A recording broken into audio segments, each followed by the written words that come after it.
बताया ऐसा जा रहा है लगभग 25 गांव, 1 लाख की आबादी, 21,000 परिवार और यही नहीं, इसके अलावा इस क्षेत्र में पड़ने वाली 2 नहरें और बहुत कुछ प्रभावित होने वाला है। यही आक्रोश इनके मन में है और इसी आक्रोश के साथ में और एक आशा के साथ में आज ये पहुंचे हुए हैं क्षेत्रीय कार्यालय पर्यावरण विभाग के।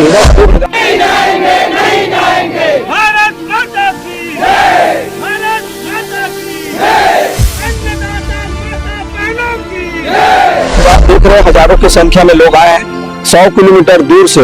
अभी तक कोई हमारे साथी एक अन्न नहीं खाया है, सब भूखे हैं। 100 किलोमीटर दूर से आप आए हो, कुछ खाए हो कि नहीं? नहीं, कुछ नहीं खाए, घर से सुबह निकले ना कुछ नहीं खाया। किसान की धान कटाई के समय है, धान काट रहा है, कोई मिलाई कर रहा है, कोई धान बेचने के लिए सोसाइटी जा रहा है, वो सब काम छोड़ के आज हजारों की संख्या में जो किसान आए हैं, इस पीड़ा को शासन और प्रशासन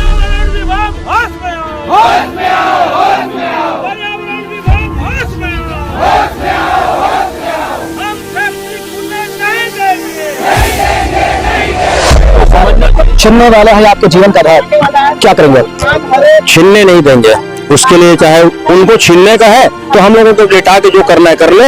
हम मर मिटने के लिए अपनी जमीन को छोड़ने के लिए तैयार नहीं।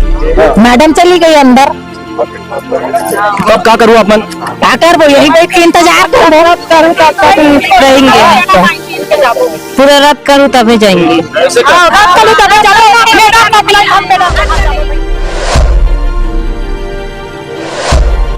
नमस्कार, मैं हूं शिवेंद्र, आप देख रहे हैं 10 CG खबर। ये चेहरे आप देख रहे हैं, ये चेहरे यहाँ पे दुर्ग में पहुंचे हुए हैं। लगभग 100 किलोमीटर दूर से जब ये रास्ते में आ रहे थे तो इनके चेहरे पर मायूसी है, आक्रोश है और इस मायूसी और आक्रोश का कारण भी है। कारण ये है कि जिसके आधार पर इनका जीवन चल रहा है वो खेत अब इनके नहीं हो पाएंगे, क्योंकि यहाँ पर खुलने वाली है एक फैक्ट्री। श्री सीमेंट नाम की एक फैक्ट्री यहाँ पर खुल रही है, जिसके कारण बड़ा प्रभाव इस क्षेत्र में पड़ने वाला है।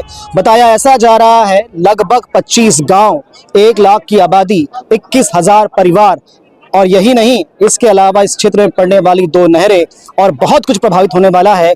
यही आक्रोश इनके मन में है और इसी आक्रोश के साथ में और एक आशा के साथ में आज ये पहुंचे हुए हैं क्षेत्रीय कार्यालय पर्यावरण विभाग के दुर्ग में।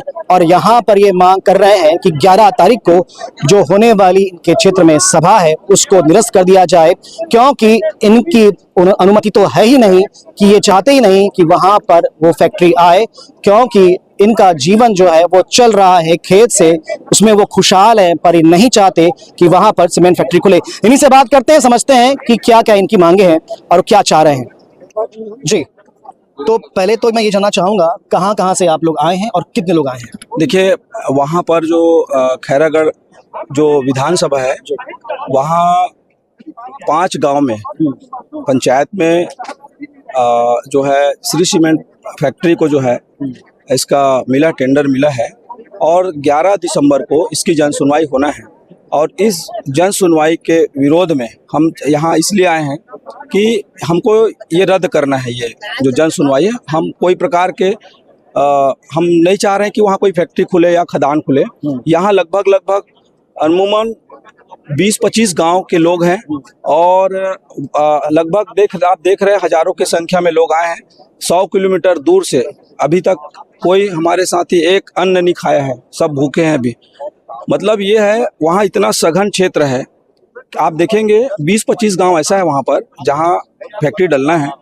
लगभग 1-1 किलोमीटर में वो गांव बसा हुआ है, पहला पॉइंट। दूसरा, सबसे महत्वपूर्ण बात, वहाँ 3 फसल होता है, जैसे धान हो गया, फिर चना उस समय है ना, उसके बाद जैसे मूंग वगैरह ले लिया गर्मी में, ऐसे। तो वहाँ इतना सुंदर खेती हो रहा है, कोई प्रकार के किसी किसान भाई को तकलीफ नहीं है। तीसरी बात, वहाँ का जो भूमि का जो जल स्तर है अभी बहुत सुंदर है, अभी किसान परेशान नहीं हो रहे हैं। पर हमको ये पता है यदि यहाँ फैक्ट्री डलेगा, खुद उसने जो बनाया है, उसने जो अपना प्रपोजल दिया है उसमें खुद बोल रहे हैं कि पानी का जल स्तर जो है, भूजल स्तर 100 मीटर और नीचे चला जाएगा। ये है, यहाँ जितने सारे लोग आए हैं सब किसान हैं तो जैसा कि आपने सुना, जितने लोग यहाँ पर आए हैं ये सारे की सारे किसान हैं और कृषि ही इनका जीवन का आधार है। छीनने वाला है आपके जीवन का आधार, क्या करेंगे आप? छीनने नहीं देंगे, उसके लिए चाहे उनको छीनने का है तो हम लोगों को लिटा के जो करना है कर ले। हम मर मिटने के लिए अपनी जमीन को छोड़ने के लिए तैयार नहीं है। हमारा जीविका का साधन है सर, अगर हम लोग उससे कमा के अपना जीवन यापन कर रहे हैं। इसमें भारत के संविधान में कहीं ऐसा दिया है क्या किसी के मार के उसको बिछा कर कि वहां पर हम खुदाई करेंगे? ऐसा कोई नियम में है क्या, बताइए सर। ये शुरुआत कहाँ से हुई? हमको जानकारी मिल रही है कि खदान की नीलामी हो चुकी है और श्री सीमेंट ने खरीद लिया। उसके बाद क्या क्या, उसके पहले क्या हुआ? इसके बारे में ये लोग श्री सीमेंट वाले कोई भी जानकारी नहीं दे, सिर्फ प्रपोजल अपने को ऊपर ही लिख के दिए हुए हैं। हमको स्थल निरीक्षण के बारे में कोई जानकारी नहीं। ये लोगों को जो कहना है इतने प्रकार के वृक्ष हैं, इतने प्रकार के जीव जंतु है, इतने प्रकार के स्थल जो पशु पक्षी हैं, इसके बारे में हम लोग निरीक्षण किए, लेकिन स्थल में निरीक्षण में इतने गांव वाले तो बता रहे हैं सर कि कहीं कोई निरीक्षण नहीं हुआ। ये लोग सिर्फ कागजी कार्रवाई करके ऊपर से सेटिंग करके सब काम किया। शॉर्टकट में फटाफट बता दीजिए क्या क्या चीज प्रभावित होने वाली, कितने लोग प्रभावित होने वाले हैं, कितनी जमीन प्रभावित होने वाली है, पूरा बताइए विस्तार से। 20 गांव जो कृषि का, खैरागढ़ जिला का सबसे प्रमुख कृषि का लिए उत्पादन देने वाला क्षेत्र है, वो हमारा पूर्णतः प्रभावित हो रहा है। जनसंख्या कितनी? जनसंख्या के एकदम एक्चुअल नहीं बता पाऊंगा सर, के आसपास हम सुन रहे हैं आराम से लगभग जो दिए हैं वही 21,000 परिवार सुन रहे हैं। 21,000 परिवार बिल्कुल सही है। कुछ नाले भी प्रभावित होने वाले नाले हैं। प्रभावित हो रहे हैं, नाले विलुप्त हो रहे हैं। कितने? एक तो जो मुंडी नाला वो प्रभावित हो रहा है, 2 नहर जो बांध हम लोग बनाए हैं 500 एकड़ का जो जमीन देकर हम लोग जो बांध बनाए उसी जमीन के सिंचाई के लिए बनाए हैं। आज वो जमीन खदान के अंदर में आकर उसको खदान बनाने के लिए जो प्रपोजल चल रहा है वो है, तो हम बनने नहीं देंगे सर। तो कैसे मानते हैं सरकार के इस डिसीजन को? बिल्कुल ना सोच ना समझ, कुछ नहीं। क्या कहेंगे? देखो सर, अब इसके बारे में बड़े अधिकारी लोग जो बताए हैं, हमको तो कुछ जानकारी नहीं था, सिर्फ यही कि खुलने वाला है, लेकिन इसका कब नीलाम हो गया, कब इसका प्रपोजल तैयार हो गया, किसी किसान को पता नहीं है। सिर्फ हवाई बात चलता था यहाँ खुलेगा, लेकिन स्थल में आके उसके बारे में कोई जानकारी ये लोग बिना पंचायत के प्रस्ताव, बिना जनसभा गांव के, हमारे पास तो पूरा आसपास के पूरे ग्राम सभा का हमारे पास अनुमोदन है। कोई ग्राम सभा नहीं चाहता कि खुले, कोई पंचायत नहीं चाहता, उसके बावजूद इतना बड़ा निर्णय कैसे हो रहा है हमको समझ में नहीं आ रहा। धोखा कर रही सरकार, पूरा धोखा हो रहा है सर जी। तो यहाँ पे हमारे साथ में पूर्व विधायक जी भी हैं, गिरिवर जंघेल जी है। जंघेल जी, शासन भाजपा का है, बार बार ऐसी बात आती है, अडानी को एंट्री दे दी जा रही है, उद्योगपतियों को एंट्री दी जा रही है, और उसी तारतम्य में हमको ऐसा लग रहा है कि फिर एक उद्योगपति को एंट्री दे रहे हैं जबकि ग्रामीण नहीं चाहते। जी जी, सही बात है कि आज जो है वो क्षेत्र के बारे में बताना चाहूँगा। वो क्षेत्र इतना उपजाऊ जमीन है और इतना सघन बस्ती का एरिया है कि 2 फरलांग, आधा किलोमीटर, 1 किलोमीटर में बस्ती है, इतना सघन है। और हमारे पूर्वज और सियान लोग वहाँ सिंचाई के लिए इतना संघर्ष किए थे और उसका परिणाम है कि वहाँ बांध भी बन गया, जिससे वो क्षेत्र बहुत उपजाऊ जमीन हो गया। और जहाँ पर खदान बनना है वहाँ पर तो बांध है, एक नाला है मुंडी नाला करके, वो समाप्त हो रहा है। वहीं पर आपका बिजली विभाग का सब डिवीजन है, वो भी समाप्त हो रहा है, वही मेन खदान एरिया में। वहीं पर हमारा धान खरीदे केंद्र है, वहीं पर हमारा ग्राम पंचायत है, और वहीं पर एक शिशु मंदिर है, मतलब खदाने एरिया में, और पंडरिया और बिचारपुर का स्कूल है। ये सब जो है खदान एरिया के अंतर्गत आते हैं। अब ये बताइए कि जहाँ पर जो इतना किसानों की सुविधा है और वो एक खदान के नाम से वो गांव, वो एरिया बर्बाद हो जाए, तो कौन किसान इसमें से सहमति देगा? आज किसान अपने बर्बादी को देख करके, आज अपनी पीड़ा को देख करके, आज जो है किसान की धान कटाई के समय है, धान काट रहा है, कोई मिजाई कर रहा है, कोई धान बेचने के लिए सोसाइटी जा रहा है, वो सब काम छोड़ के आज हजारों की संख्या में जो किसान आए हैं, तो इस पीड़ा को शासन और प्रशासन को समझना चाहिए। और हम लोग विशेष रूप से जो है 11 तारीख के जो जन सुनवाई है पर्यावरण विभाग का, उसको उस दिन उस विभाग के जो जन सुनवाई है उसको निरस्त कराने के लिए हम लोग आए हैं। और वहाँ कोई प्रकार के खदान और कोई प्रकार के फैक्ट्री वहाँ खुलने नहीं देंगे, इसलिए हम लोग जो है पर्यावरण विभाग ज्ञापन देने आए हैं। तो न केवल जीवन का आधार कृषि जा रही है, इसका दुख है, साथ साथ में इनके पूर्वजों की वो धरोहर भी है, बड़े मुश्किल से उन्होंने सींचा है उस भूमि को, और अब वो जा रही है। कुछ महिलाएं भी हैं यहाँ पर, इनसे बात करते हैं। तो आप देख सकते हैं यहाँ पे बड़ी संख्या में महिलाएं भी आई हुई है। तो पहली दीदी ये बताओ आप मन कि 100 किलोमीटर दूर से आप आए हो, कुछ खाए हो कि नहीं? नहीं, कुछ नहीं खाए, घर से सुबह के निकले ना, बच्चे प्यासे कुछ नहीं खाए। बस आए। तो आप सुन रहे हैं, भूखे प्यासे दूर से आए हैं, 100 किलोमीटर दूर से आए हैं और बच्चों को भी छोड़कर आए हुए हैं। तो जी क्या क्या अभी बात हुई और क्या चाह रहे हैं आप लोग? मैडम बोल रही है कि अपना तो वहाँ से आए आदेश, यहाँ से हमने नहीं दिए बोल रहे इन लोग। मैडम चली गई अंदर। तो अब क्या करूँ आप मन? क्या कर वो यहीं बैठ के इंतजार करो तब तक रहेंगे यहीं पर। पूरा रद्द करूँ तबे जाएंगे। ना बच्चा मतलब छोड़ के अच्छा, आप मतलब जानकारी है का कि का हो गए अभी क्या चलत है सब काम? हमारा जानकारी नहीं है, लेकिन हमला सुने हैं कि गांव दलाल पहुंच गए, जमीन बिका थे तो हमला अपन जमीन बेचना नहीं है, अपन लोग लेकर भविष्य देखना है। स्कूल भी खराब हुई, बच्चा मन के पढ़ाई खराब हुई और पूरा कृषि उपजाऊ जमीन है तो पूरा खराब हुई। तो हम लोग नहीं चाहिए, हमला बाल बच्चा को विकास चाहिए और ये फालतू काम हमला नहीं चाहिए, सब रद्द करो। क्या बोलो तो आप? हो गए का दलाल मन आ गए?